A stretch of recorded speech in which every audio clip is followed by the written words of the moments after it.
Deuteronomy 17.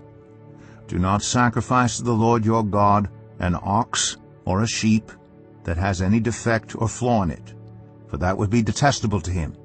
If a man or woman living among you in one of the towns the Lord gives you is found doing evil in the eyes of the Lord your God in violation of his covenant, and contrary to my command, has worshipped other gods, bowing down to them, or to the sun, or the moon, or the stars in the sky, and this has been brought to your attention, then you must investigate it thoroughly. If it is true, and it has been proved that this detestable thing has been done in Israel, take the man or woman who has done this evil deed to your city gate and stone that person to death.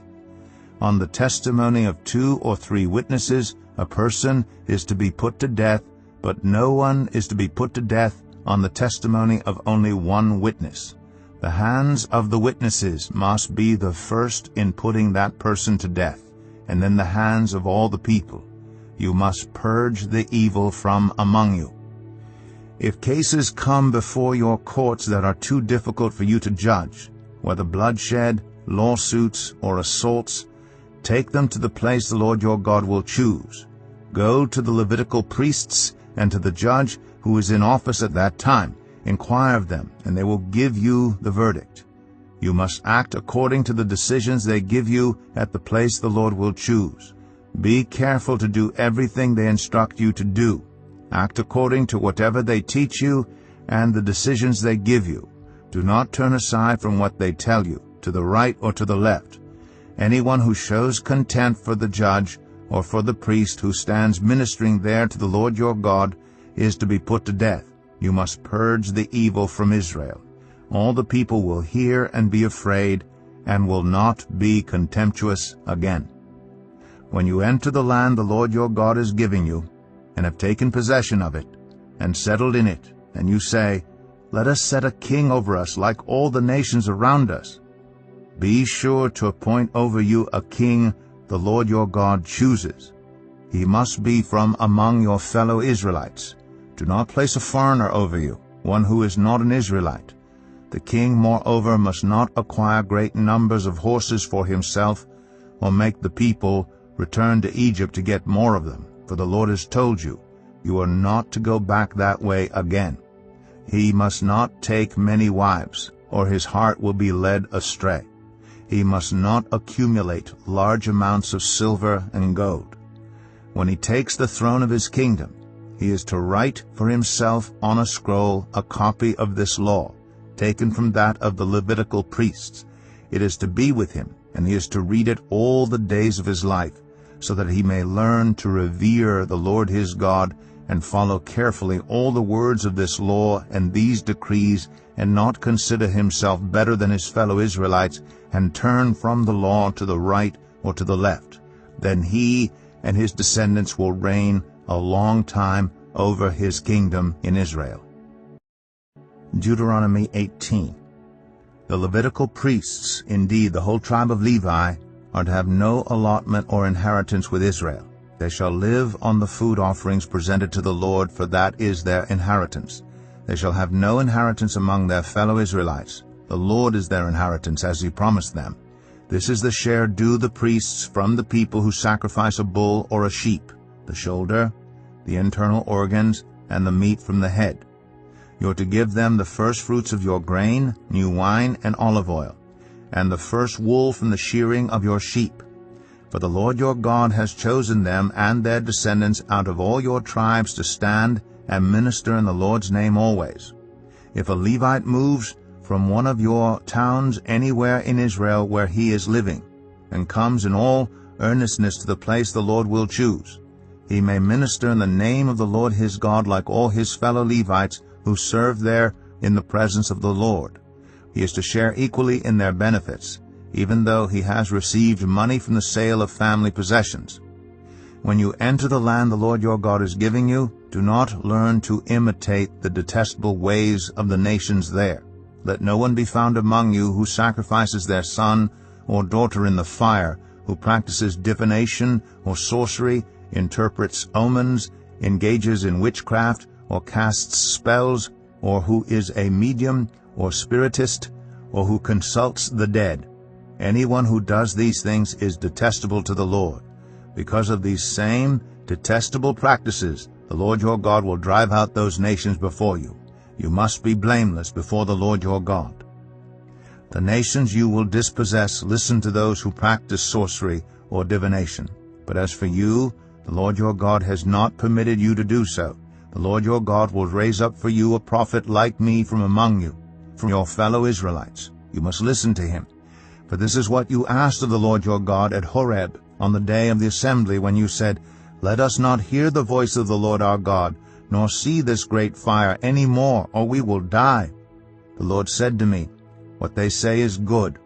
I will raise up for them a prophet like you from among their fellow Israelites, and I will put my words in his mouth. He will tell them everything I command him.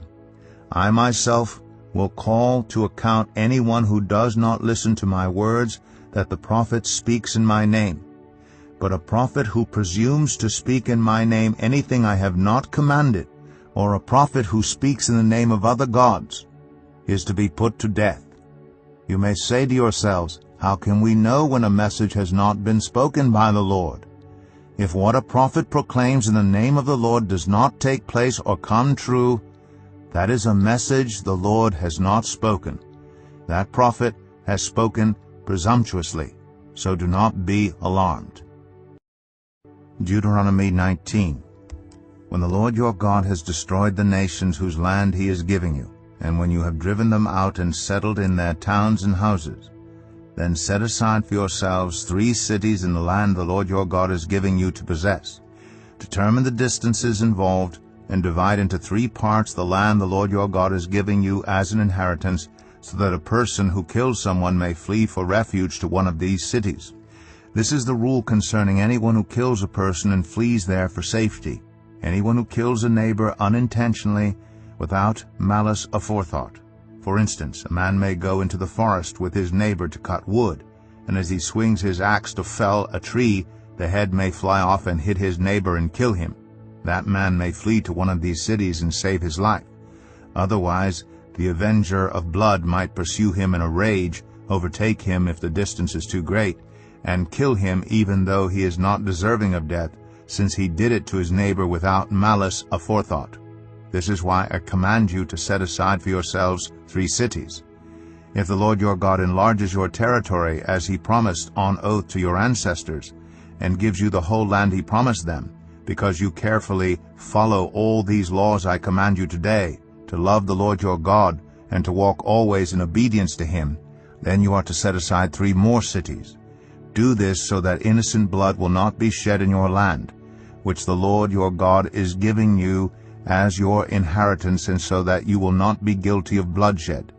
But if out of hate someone lies in wait, assaults and kills a neighbor, and then flees to one of these cities, the killer shall be sent for by the town elders, be brought back from the city, and be handed over to the avenger of blood to die.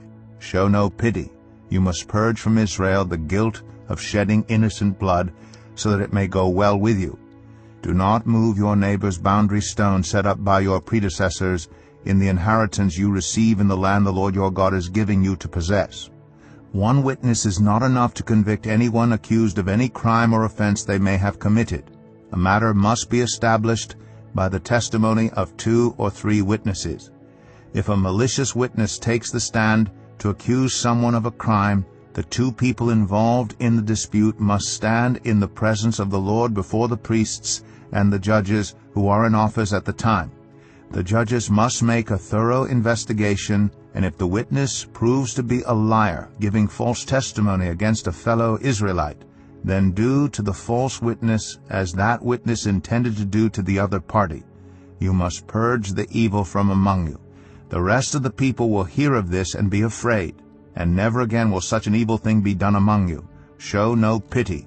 Life for life, eye for eye, tooth for tooth, hand for hand, foot for foot. Then Judas Iscariot, one of the 12, went to the chief priests to betray Jesus to them. They were delighted to hear this and promised to give him money, so he watched for an opportunity to hand him over.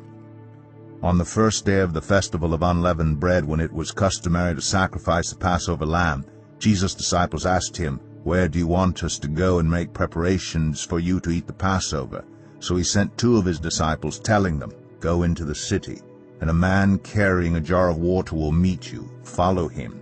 Say to the owner of the house he enters, 'The teacher asks, where is my guest room where I may eat the Passover with my disciples?' He will show you a large room upstairs, furnished and ready. Make preparations for us there." The disciples left, went into the city, and found things just as Jesus had told them. So they prepared the Passover. When evening came, Jesus arrived with the 12. While they were reclining at the table eating, he said, "Truly I tell you, one of you will betray me, one who is eating with me." They were saddened, and one by one they said to him, "Surely you don't mean me?" "It is one of the 12, he replied, "one who dips bread into the bowl with me. The Son of Man will go just as it is written about him, but woe to that man who betrays the Son of Man. It would be better for him if he had not been born." While they were eating, Jesus took bread, and when he had given thanks, he broke it and gave it to his disciples, saying, "Take it, this is my body." Then he took a cup, and when he had given thanks, he gave it to them, and they all drank from it. "This is my blood of the covenant, which is poured out for many," he said to them. "Truly I tell you, I will not drink again from the fruit of the vine until that day when I drink it new in the kingdom of God." When they had sung a hymn, they went out to the Mount of Olives. "You will all fall away," Jesus told them, "for it is written, 'I will strike the shepherd, and the sheep will be scattered.' But after I have risen, I will go ahead of you into Galilee." Peter declared, "Even if all fall away, I will not." "Truly I tell you," Jesus answered, "today, yes, tonight, before the rooster crows twice, you yourself will disown me 3 times. But Peter insisted emphatically, "Even if I have to die with you, I will never disown you." And all the others said the same.